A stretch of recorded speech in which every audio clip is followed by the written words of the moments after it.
నమస్కారం అండి. నేను సైదాపూర్ మండలంలో ఉన్న మా నాన్నగారి భూమి అయిన బూడిది మల్లయ్య గారి భూమి విషయం గురించి మేము ఉండేది మాత్రం హన్మకొండలో. మా భూమి విషయం మాత్రం సైదాపూర్ మండలంలో. సైదాపూర్ మండలం ఎంఆర్ఓ ఆఫీస్ చుట్టూ ఇప్పటికి 2017 నుండి 7 సంవత్సరాల నుండి తిరుగుతున్నాము. ఇన్ని రోజులు ధరణిలో ఆప్షన్లు లేవు అని అనుకుంటా సతాయించిండ్రు.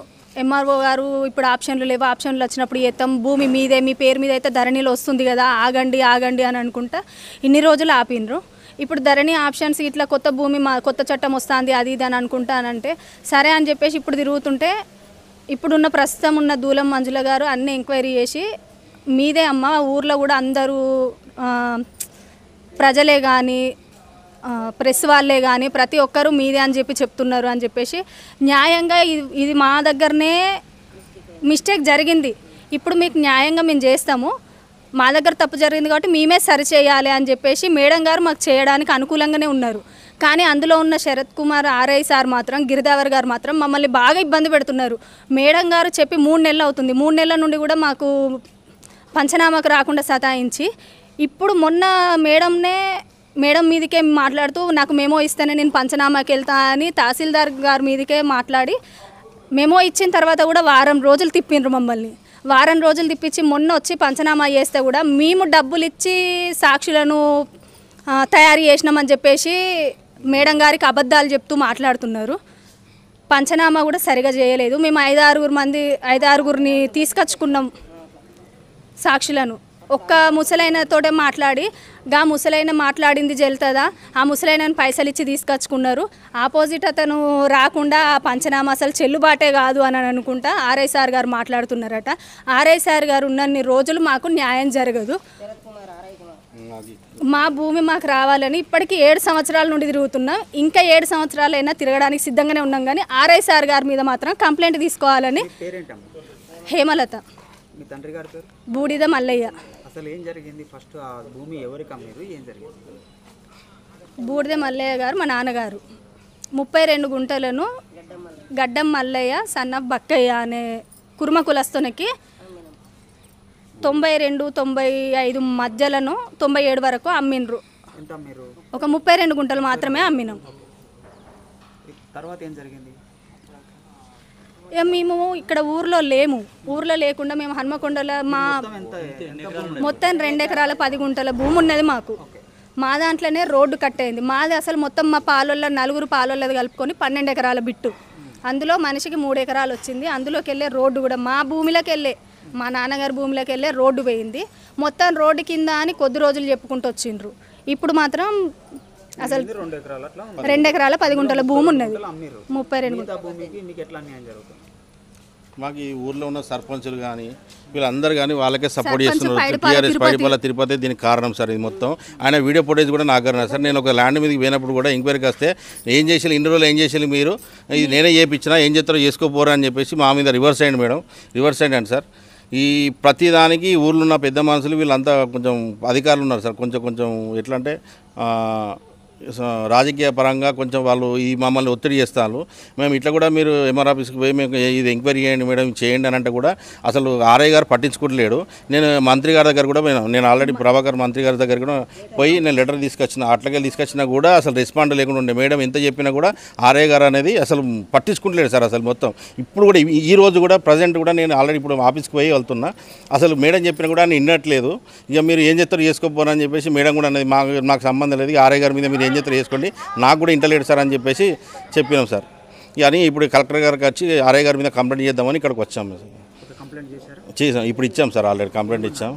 ఏం లేదు మేము చూస్తామని చెప్పారు. లేట్ అయింది, మేము కొంచెం లేట్గా వచ్చేసరికి కొంచెం అది అయిపోయింది సార్. చెక్ చేస్తాం, పంపిస్తామని చెప్పారు. మళ్ళీ మా భూమి మాకు న్యాయంగా సార్, మేము 32 గుంటలు న్యాయంగా అమ్మినాం. వాళ్ళు తీసుకొని మా ఎకరం 18 గుంటలు మాది మాకు వచ్చేటట్టుగా చేస్తే చాలు సార్. మా ధరణిలో కూడా ఎకరం 18 గుంటలు ఉంది, కాకపోతే 4 అని పడింది సార్. అది దానికి కూడా మేము ఆన్లైన్లో కూడా అప్లై చేసుకుంటే కూడా ఈ ఆర్ఏ ఇది కోర్టులో ఉన్నదని చెప్పేసి కొట్టేశారు సార్. దీన్ని కోర్టులో మేమే వేసాం. అది కూడా సదానందం ఎంఆర్ఓ గారు ఉన్నప్పుడు ఏం చేశారంటే దీని మీద పోయి ఎంక్వైరీ చేస్తే ఈ ధరణిలో ఇప్పుడు ప్రజెంట్ ఆప్షన్స్ లేవు నాన్న, మీరు పోయి కోర్టుకు సంప్రదించండి అంటే మేము సంప్రదించాం. తర్వాత ఇప్పుడు ధరణిలో ఆప్షన్స్ వచ్చాయి అన్నాక కూడా మేము మేడం దగ్గర పోయి అడిగితే సార్ మేడం మేమే ఇస్తాం కదా మేడం కంప్లైంట్, అవసరమైతే మేము విత్డ్రా చేసుకుంటాం, ఈ కోర్టే దీనికి చేయడానికి కోర్టే కారణం అని అనుకుంటే ఈ విత్డ్రా చేసుకోవడానికి మేము రెడీగా ఉన్నాం మేడం అని చెప్పేసి కూడా చెప్పాం. అట్లనే చెప్పంటే కూడా అసలు ఆర్ఐ శరత్ గారు మాత్రం చాలా దారుణంగా చేస్తాను సార్. ఇది సైదాపూర్ మండలానికి పట్టిన శని సార్ ఆయన ఆర్ఐ సార్. మొన్నటిదాకా ఆరోగ్యం సార్ కూడా ఉండే ఎస్ఐ గారు, ఆ ఎస్ఐ గారు ఆరోగ్యం సార్ పోయాడు, మొన్న ట్రాన్స్ఫర్ అయిపోయాడు, సగం దరిద్రం అయింది సార్. ఇప్పుడు ఇక ఈ శరత్ సార్ ఒక్కడ పోతే సార్ ఇక బాగా ఊరు కొంచెం ఇక అది ఎంఆర్ ఆఫీస్ అంటే కొంచెం మంచిగా ఉంటుంది సార్. ఇక అది న్యాయంగా జరుగుతుందని మాకు కోరుకుంటున్నాం. ఇప్పుడున్న ప్రజెంట్ మేడం కూడా చాలా న్యాయంగా చేస్తుంది సార్ బాగా. ఇప్పుడు ఒకసారి ఫుటేజ్ చూడండి.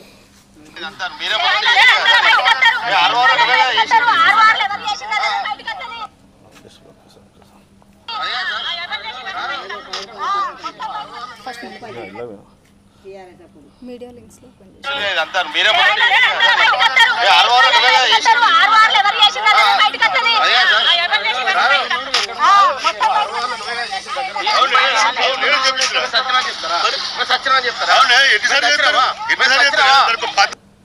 నేను చెప్పించిన, నేను తిరుపతి వీళ్ళ భార్య సర్పంచ్ సార్, ఈనాడు ఉండి నేనే చెప్పించిన అని చెప్పేసి మాట్లాడుతున్నాడు సార్ ఆయన సర్పంచ్ గారు పైడిపాల తిరుపతి. 2018 వరకు పడావే ఉన్నది, ఏం లేకుండా ఉన్నది. ఇలా టవర్లు ఉన్నాయి, 30 సంవత్సరాల నుండి దున్నుతానా అని చెప్పేసి ఆపోజిట్ అతను గడ్డన్ సంపత్ గారు చెప్తా అంటే ఆయన మాటలు నమ్ముతాను. ఆర్ఐ సార్ ఈ ఫోటోలు రుజువులు ఇవేవి చూపెట్టినా కానీ మాకు విచారణ మాత్రం కరెక్ట్గా చేయలేదు. పంచనామాకు వచ్చి ఆర్ఐ సార్ ఫోటోలు కూడా గతంలో ఎంక్వైరీకి వచ్చిండా 2-3 సార్లు వచ్చిండ్రండి. ఇగో ఫోటోలు ఉన్నాయి, వీడియోలు ఉన్నాయి. 30 ఏళ్ళ నుంచి ఆయన దున్నుతాను అంటాడు సార్. ఇది దున్నిన భూమా సార్, ఇది బీడి భూమా సార్, ఇది బీడి భూమా సార్, ఇది ఎన్న సార్ ఎకరం, ఇది 2018-19 సార్. ఇది ఇగో సార్ ఈ ఫోటోస్ అన్నీ చూడండి మీరు. ఇవి ఒకటే వరకు పడ్డప్పుడు సార్. ఇది ఇలా టవర్లు కూడా వేసుకున్నాడు ఈయన. ఇక మేము కూడా దున్నినాం సార్, ఇలా 2 టవర్లు వేసాను, మేము కూడా దున్నినాం. ఇది మీ ఆవులు మేపుతాను కూడా నేను కంప్లైంట్ ఇచ్చినాను ఆల్రెడీ ఎస్ఐ గారి దగ్గర పోయి. ఇగో ఇవన్నీ అవి సార్. మేము కూడా దున్నినాం సార్. ఇగో మా మిస్సెస్ మేడం, ఇక మేము కూడా పోయి దున్నినాం సార్. ఇగో చూడండి, ఈయన 30 ఏళ్ళ నుంచి దున్నుతానని ఆయన ఊర్లోకి వెళ్ళి దొంగ సాక్షులను అందరినీ తయారు చేసి అందరికీ రాత్రిపూట తాగి ఇచ్చడం, పొద్దుగాల తీసుకొచ్చి అందరినీ ఊర్లో మొత్తం ఆ మూల మీద కూర్చోబెట్టి వచ్చిన వాళ్ళందరికీ 30 సంవత్సరాల నుంచి మేమే దున్నుతాను, మేమే ఉంటామని ఇట్లా చెప్పుకొని తిరుగుతాను సార్ ఆయన. ఆర్ఐ ఎంక్వైరీకి వచ్చిండు, సాక్ష్యాలను కూడా ఎంక్వైరీ చేసిండు సార్, అన్ని రాసిండు. కానీ వాళ్ళు చెప్పిన ఎంక్వైరీ మాత్రం ఈయన రిపోర్ట్ ఇవ్వలేదు సార్. ఈయన పర్సనల్గా వేరే రిపోర్ట్ ఇచ్చేసిండు సార్. మళ్ళీ ఏమంటాడంటే ఎహెగ్గా ముసలోళ్ళు వస్తే నేను చెప్తే నేను నమ్ముతానా, నేను నా ఇష్టం ఉన్న రిపోర్ట్ నేను ఇచ్చుకుంటాను నేను అని చెప్పేసి మాట్లాడతాను సార్. ఆయన ఆపోజిట్ వాళ్ళకే సపోర్ట్ చేస్తాడు. ఓకే ఉన్నాయి అన్నీ ఉన్నాయి. పాతది ఓల్డ్ బుక్ ఉంది ధరణిల పహానీలలో, ప్రస్తుతం మేము ఉన్నాం. కొత్త బుక్ లేదు. కొత్త బుక్ కోసమే మేము తిరుగుతాను. ధరణిలో మా పేరు వస్తుంది కదా సార్, కొత్త బుక్ కోసమే తిరుగుతా అంటే ఇవన్నీ ఇబ్బందులు మాకు తెలుస్తుంది సార్. ఎంఆర్ఓ దగ్గర మీరు ప్రజెంట్గా పర్సనల్గా పోయి కూర్చొని మాట్లాడినా కూడా ఇది ఎవరిది ప్రాబ్లం ఉన్నది ఏందనేది కూడా మీకు అర్థమైపోతుంది.